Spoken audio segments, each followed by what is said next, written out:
আমিও target, অভিষেকও target. এরা আমাদের জীবন পর্যন্ত নিয়ে নিতে পারে। একটা শায়রি আছে, রাহা গুলশন তো ফুল খিলেঙ্গে, জোড়াও ফুল খিলেঙ্গে। রাহা গুলশন তো জোড়াও ফুল খিলেঙ্গে, আর রাহা জিন্দেগি তো ফির মিলেঙ্গে। এই যে বোমা টোমা ফাটানোর কথা বলছে না, আমিও টার্গেট, অভিষেকও টার্গেট। এরা আমাদের জীবন পর্যন্ত নিয়ে নিতে পারে, এত ডেঞ্জারাস এরা।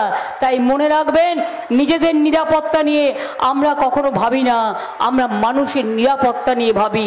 এইসব চালাকি, নানা রকম চক্রান্ত যেমন পুলমায় করেছিল, এইগুলো হচ্ছে চক্রান্ত। এই চক্রান্ত ভেঙে দেবই আমরা। সিএপিএফ নিয়ে এসে গুন্ডামি করলে রুখে দাঁড়াবেন তো? মুখে কিচ্ছু বলবেন না। আপনার যদি পথ আটকায় যে আপনি বেরোবেন না, বলবেন আমি ভোট দিতে যাচ্ছি, খবর দেবেন আমাদের পার্টি অফিসগুলোকে। আমরা সঙ্গে সঙ্গে চেক আপ করে পুলিশ গিয়ে আপনাকে পৌঁছে দিয়ে আসবে, ইলেকশনের লোক গিয়ে পৌঁছে দিয়ে আসবে। তার কারণ এটা ইলেকশনের নিয়ম, কারো ভোট আটকানো যায় না। এই জিনিস কুচবিহারে করেছিল।